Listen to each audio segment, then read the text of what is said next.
The war was almost over on the maps, but not in their trench. It was early 1945, Eastern Front. Headquarters talked about offensives and victory. The men at the line only saw mud, smoke, and the next day to survive. He arrived like everyone else, dropped from a truck with a rifle, a worn coat, and a small cloth bundle under his arm. No one remembered his name at first. They called him simply the New One. In the dugout, he did not join the card games or the loud stories. While others smoked and argued, he sat under a weak lamp unrolling his bundle. Inside were scraps of cloth, an old strip of leather, and cord. Junk by trench standards. "Look at him," someone laughed. "First day at the front and he's sewing a pillow. You planning to sleep through the war?" The new man didn't react. He threaded a needle with calm, practiced hands. "It's not a pillow," he said at last. "It's a cheek rest." The word sounded absurd in a place that smelled of damp wood, sweat, and smoke. "A cheek rest," another soldier repeated. "What are you, some textbook sniper? This isn't a shooting range." He stayed quiet, folding cloth, testing thickness against his cheekbone, adjusting, cutting. He tied the bundle to the stock of his rifle, then untied it, trimmed a corner, retied. Every move was deliberate, like a worker in a factory, not a man in a war. Before the front, he had been a machinist. He had spent years cutting metal where a mistake of a millimeter meant a failed part. He wasn't good with jokes or talk, he was good with measurements. Next day, he crawled up to the firing line. The enemy held a ridge opposite them, with concrete bunkers dug into the slope. Between them lay no man's land, frozen mud and shattered trees. He lay down behind a low rise, settled the rifle, pressed the homemade cheek rest against his face.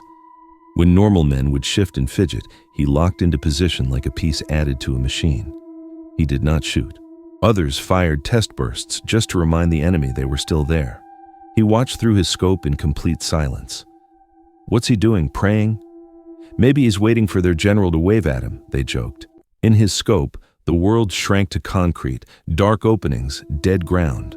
One opening drew his eye, a narrow firing slit in the bunker, barely a hand's width, 15 centimeters, he estimated. Something moved inside it, a quick, blurred shape, too unclear at that distance. He did not fire. When his muscles began to tremble, he slid back and returned to the dugout. "So, sniper, did your magic pillow help? Did you at least scare a crow?"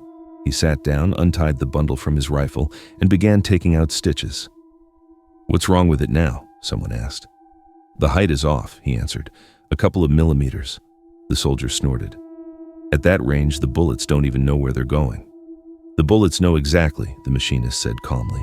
"The problem is the man behind them." That night, while the others slept between artillery bursts, he worked by lamplight. He added cloth, removed cloth, retested against his cheek. He raised the rifle again and again, eyes closed, trying to make the stock come to the exact same place every time. Outside, shells hit somewhere along the line. Dirt shook from the ceiling. He barely looked up. His world was stitches, pressure points, angles. In the days that followed, a routine formed.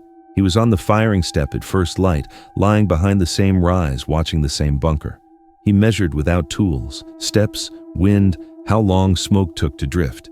He watched the slit for hours, writing short notes in a small, dirty notebook. 0650, movement in slit, no clear target. 0710, voice, likely officer. 0740, silhouette, left edge, 2 to 3 seconds. The others thought he was writing a diary. He was solving a problem. At night, they mocked him out of habit. "So, Professor, did the slit tell you any secrets? You're going to go blind staring like that." They passed his rifle around, feeling the cheek rest. "Soft? You afraid to bruise your pretty face?" "You bruise your face once," he answered. "You misalign the rifle every time. I don't want every time." They called him crazy, but the word started to lose its edge. He wasn't superstitious, he was methodical. The platoon leader watched him with more interest. This wasn't one of those rear area braggarts who talked about hitting bottles at home. This one rarely fired, but when he did, he never rushed. One evening, the officer sat beside him in the dugout. "Where were you before the front?" he asked. "Factory," the machinist replied. "Precision parts, a mistake of a fraction, and the whole machine fails. They say you stare through the scope all day and hardly shoot." "I shoot when it matters," he said. "Missing here is not like missing at a range." Word spread about the bunker on the ridge. Every time their infantry moved, fire from that position cut into them with brutal accuracy. Short, controlled bursts. Somebody skilled, someone important, was inside. Rumors followed. "They've got a devil over there. They say their officer doesn't hide in the rear. He comes forward himself, stands near that bunker, shouts his orders." The machinist listened, silent, eyes always back on the slit. One afternoon, the platoon was called to a makeshift command post, just another hole in the ground with a map on a crate. The company commander pointed at the ridge. "That bunker," he said. "Intelligence says their sector commander is operating from there. He pushes their infantry forward, keeps them from breaking. As long as he's alive, we bleed every time we move." He looked around. "Artillery is busy with the main offensive. Nobody will waste shells on one bunker, so we do this with a rifle." The men didn't need to look for long. Their eyes turned to the machinist. "You," the commander said. "They tell me you like to measure things. Can you reach that slit?" Silence followed. No jokes now. The machinist thought in numbers. Distance, wind, magnification, the size of that opening. 15 centimeters of concrete darkness at 400 meters. "It's small," he said, "but not impossible." "You'll have time," the officer replied. "No heroics. You wait until you are sure. If you don't get him today, you wait for tomorrow. But when you fire, he does not get up again. Understood?" "Understood." After that, the tone in the trench changed. The same men who laughed at his pillow now watched him with a new, uneasy respect. One of them finally spoke. "Listen, if this works, will you show me how to make one of those for the cheek?" "If it works," he said, "I will."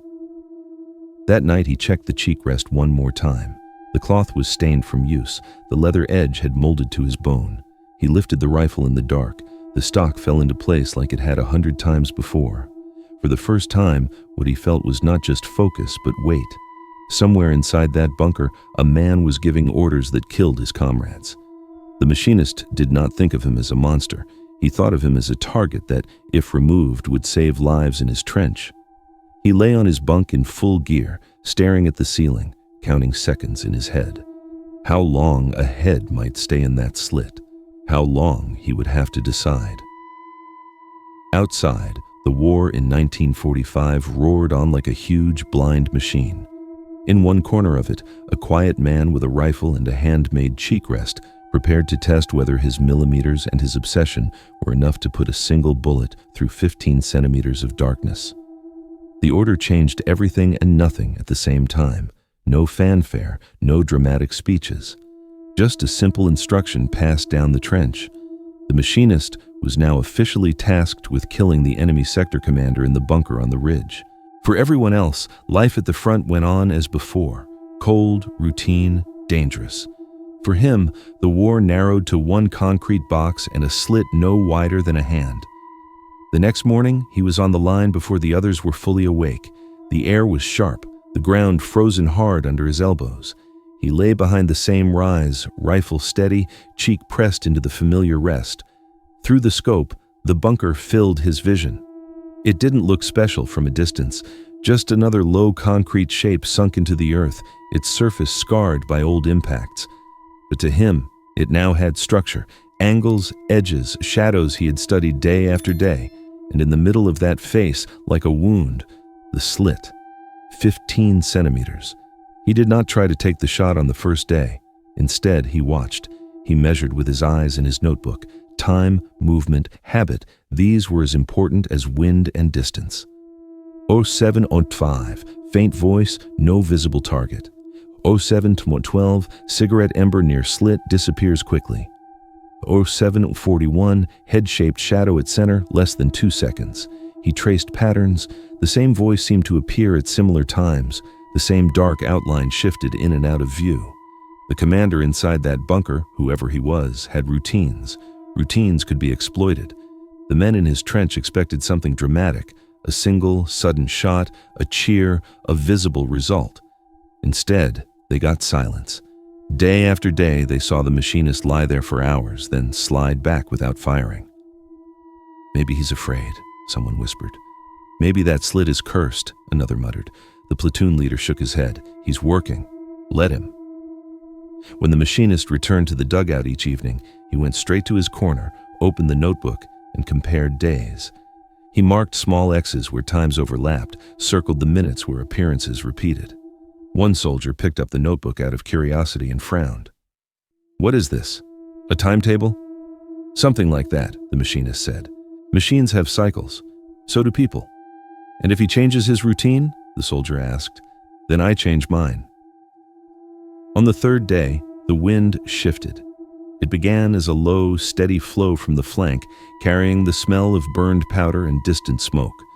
The machinist felt it on his cheek, saw it in the way dust moved along the trench walls. He tested it by watching the smoke from a comrade's cigarette curl and drift. At the firing line, he lay down and watched the grass and scraps of paper in no man's land. The wind was not strong, but constant. That was good. Sudden gusts were worse than steady resistance. Through the scope, the slit stared back at him like a dark eye. The bunker itself was quiet, but he knew there was life inside it. Voices, maps, decisions that shaped where men would fall. He adjusted the elevation and windage drums on his scope, then stopped. He was not shooting yet. Adjustments without a target would only give him false confidence. At 0740, the shadow appeared. It was there, a darker shape in the rectangle, a sign of a head leaning toward the opening. 3 seconds. Gone. His finger lay along the trigger guard, not inside it. The rifle stayed still. His breath did not change. Later in the dugout, some of the men cornered him. "You saw him today, didn't you?" "Yes," he said. "And you still didn't shoot?" "No." "Why? What are you waiting for? An invitation?" He met their eyes one by one. "I'm waiting for the shot that doesn't rely on luck." One of them scoffed. "You and your luck. Sometimes you just have to shoot." He shook his head. "Sometimes you only get once." The tension around him thickened with each passing day. Every failed advance, every stretcher coming back from the forward slope reminded the men exactly why that bunker mattered. And every day the machinist did not pull the trigger, the pressure grew, unseen but heavy. Even the company commander felt it. He found the machinist at the firing line on the 5th day, lying flat, eye glued to the scope, cheek locked into the worn rest. "Report," the officer said quietly, not wanting to draw enemy attention. "He appears at similar times," the machinist answered without looking away. "He leans close to the slit when he speaks. He is careful, but not careful enough." "Then why is he still alive?" the officer asked. "Because right now, I am patient," the machinist said. "When I shoot, I don't want him wounded. I want him gone." The officer was not a patient man by nature. War had trained him in urgency, but he had also seen what impatience cost on this front. "You'll have one more offensive here soon," he said. "If he's still there when it starts, we pay in blood again. You understand?" "Yes," the machinist replied. "That's why I'm counting." "Counting what?" "Seconds," he said. "The time his head spends in the opening." The crucial morning came without announcement. The air was colder than usual, the sky a flat, colorless sheet. The front was strangely quiet. No immediate bombardment, no assault screams, just the hum of distant guns and the occasional crack of a random shot. He slid into position earlier than usual, the rifle an extension of his body now. The cheek rest fit his face like a custom-made part.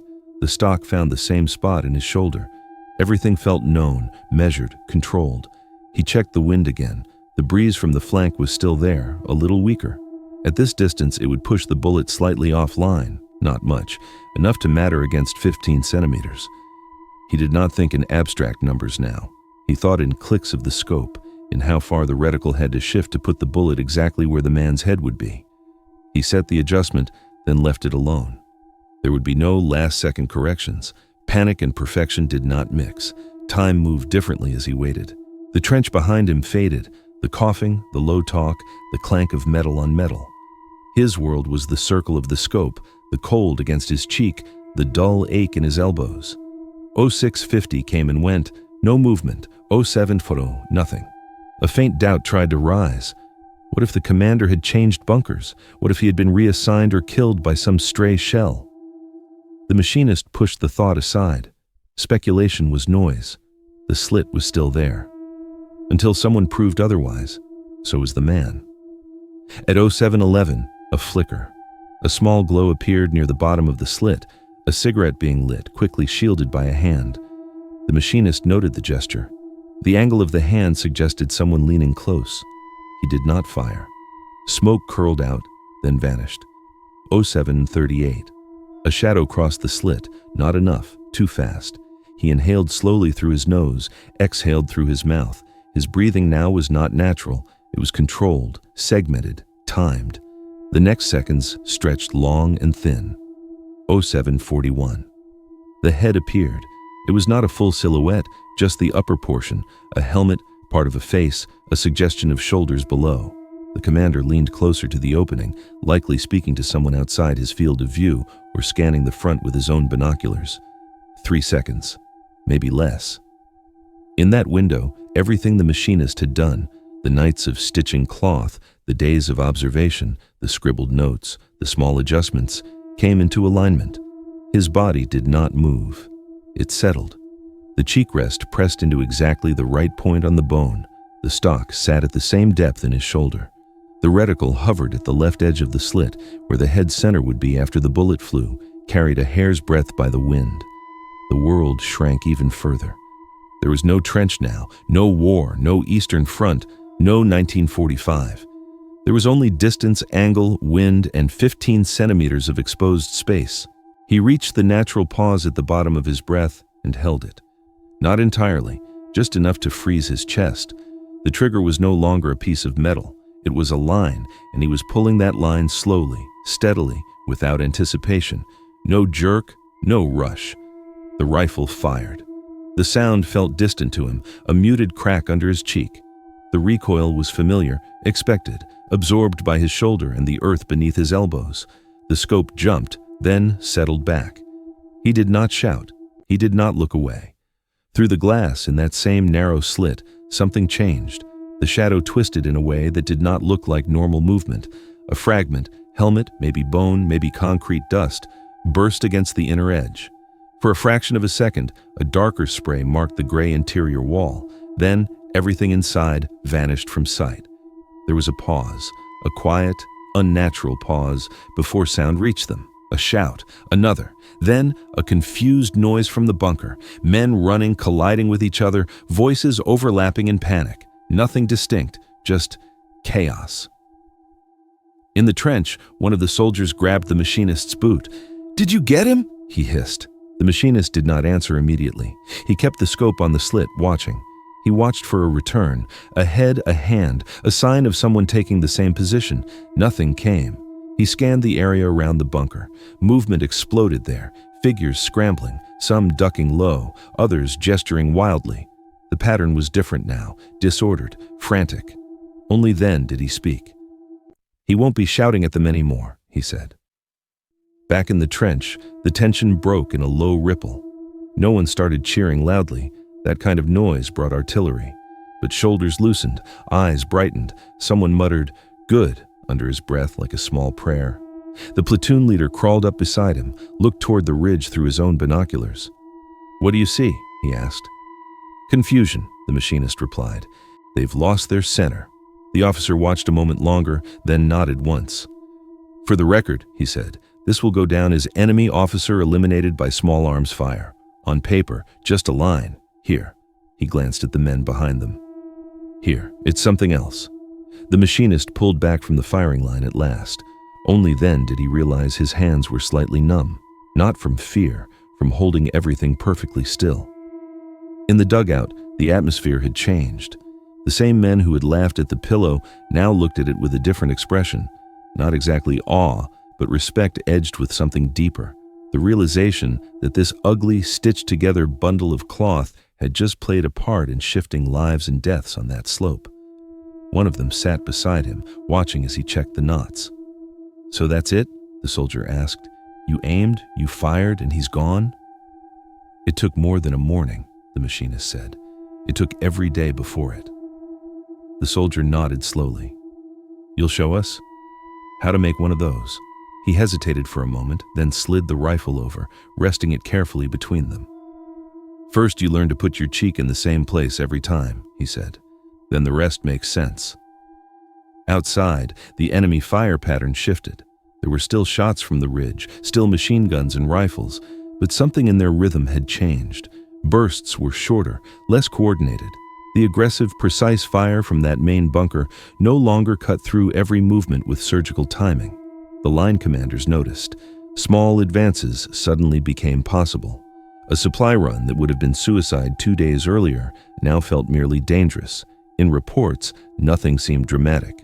No territory had been liberated, no grand breakthrough recorded, just fewer casualties, fewer bodies coming back on stretchers. The kind of change that doesn't draw arrows on maps, but is felt deeply by men who have to stick their heads above the parapet. That night, as darkness settled and flares traced sickly arcs across the sky, the machinist lay on his bunk fully dressed, cheek rest still tied to his rifle. He stared at the ceiling beams, their silhouettes jagged against the dim light. He replayed the moment in his mind, the shadow in the slit, the stillness in his chest, the break of the shot, the strange, unnatural twist of that shape inside concrete. There was no triumph in the memory, just clarity. He had solved a problem. One head, one slit, one bullet. But the war did not end there. The machine outside kept moving, grinding, feeding. Somewhere beyond that ridge, another officer would be appointed. Another bunker would be manned. Another slit would open. The cheek rest under his fingers felt the same as it had the day before. Rough cloth, hardened edges, the faint smell of sweat and oil. To the army, his success was a line in a report. To his comrades, it was a little more safety, a slightly better chance to see the next morning. To him, it was proof that millimeters mattered, that his obsession had weight, that a man with a rifle and a bundled rag under his cheek could reach into a concrete box hundreds of meters away and erase a voice from the war. Tomorrow, he knew, they would ask him to lie behind the rifle again. The slit was silent now, but the front was full of others. After the shot, nothing in the trench changed at once, and everything did. The same mud, the same frozen walls, the same thin soup in dented tins. But when the machinist walked past, men moved their legs to give him space. When he picked up his rifle, conversations paused for a second without anyone meaning to. Word traveled fast along the line, not as an official order, not as a written report, but as a story. They had a commander in that bunker. Our guy put a round through the slit, 15 centimeters wide, 400 meters out. No one could agree on the distance or the exact size of the opening, but one detail stayed the same. One shot, one man who didn't stand up again. The same soldiers who had mocked his pillow now watched it in silence as he checked the knots. One of the younger ones finally spoke. "So, how do you make it?" The machinist slid the rifle into a crate between them. "You don't start with the cloth," he said. "You start with this." He tapped his own cheekbone. "You find one place, and you never let it change." Soon, there were 3 rifles in the dugout with crude bundles laced to their stocks. Some were too high, some too soft, some tied badly. But the intent was there. Men who used to trust luck now tried to trust repeatability. In the days that followed, the change on the ridge became obvious. The enemy still fired. Their machine guns still woke the morning. But that hard, disciplined, perfectly timed fire from the main bunker was gone. Attacks that once crashed into a wall of bullets now made it a few meters farther. Patrols came back with fewer empty spots between them. Nobody wrote, "The war turned here." On the big maps far behind the front, it was just another small symbol in a sea of symbols. But in that trench, they could feel the pressure lift, just enough to breathe a little deeper. Stories started to grow around the shot. They say he can put a bullet through any gap he sees. They say he waited a week without blinking. They say his rifle chooses targets itself.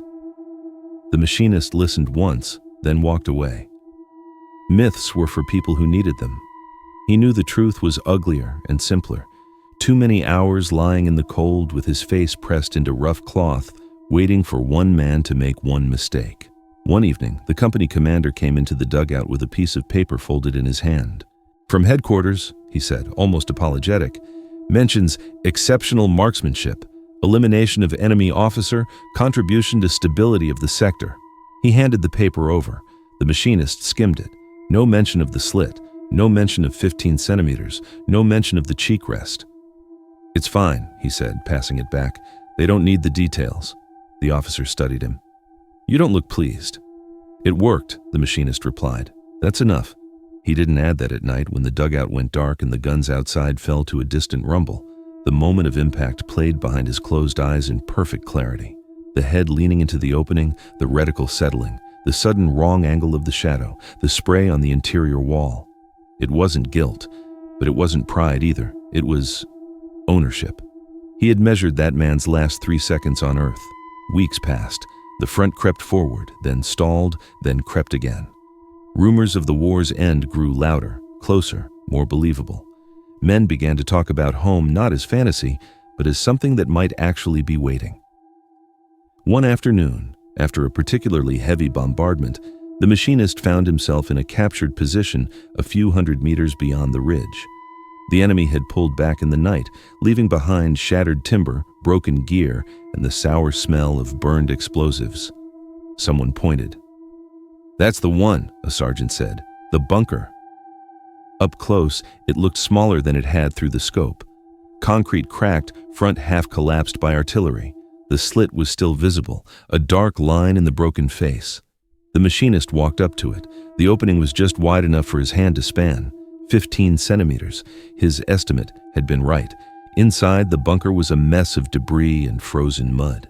Maps torn from walls, an overturned table, a dented metal mug on the floor.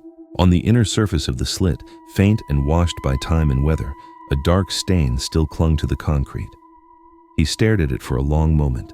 This was where his bullet had arrived. This was where a voice that had shaped the lives and deaths of his comrades had stopped in mid-order. Behind him, someone said, "Good riddance," and spat on the floor. The machinist didn't move. He reached up and pressed his fingers lightly to the lower edge of the slit, feeling the cold stone.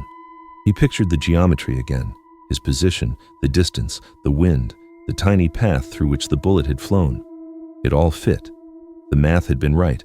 The shot had been true. On the way out, he paused, then did something none of the others expected. He untied the cheek rest from his rifle. The bundle was worn now, edges frayed, cloth dark with grease and sweat. It had shaped itself to his face over countless hours.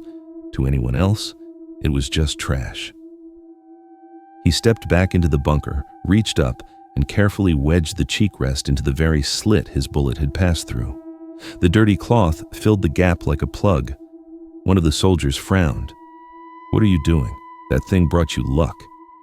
"It did its job," the machinist said. "It doesn't owe me anything more." He looked at the slit one last time, now stuffed with the ugly rag that had made his obsession solid. "Let it stay here," he added. "This place remembers it." They left the bunker behind, just another dead piece of the front line that the war would soon abandon. Later, long after the guns finally fell silent and civilians started walking carefully along old battlefields, some would find a ruined concrete box on a forgotten ridge. Inside, they'd see a narrow opening choked with rotted cloth and leather, fused to the stone by time. They would not know why it was there, or whose cheek had worn it smooth, or whose voice it had helped erase. The archives would say only, "In early 1945, an enemy officer was neutralized by a single well-aimed shot. Sector losses decreased. No record would mention the machinist, lying in the frozen dirt, counting seconds, chasing millimeters. No line would describe a man who spent his nights sewing a pillow that others laughed at, until they stopped laughing. But in that bunker, in that slit, the story was written differently. Concrete remembered the impact. Cloth remembered the shape of a face. And the war, for one brief measured moment, had listened to a single bullet that slipped perfectly through 15 centimeters of darkness.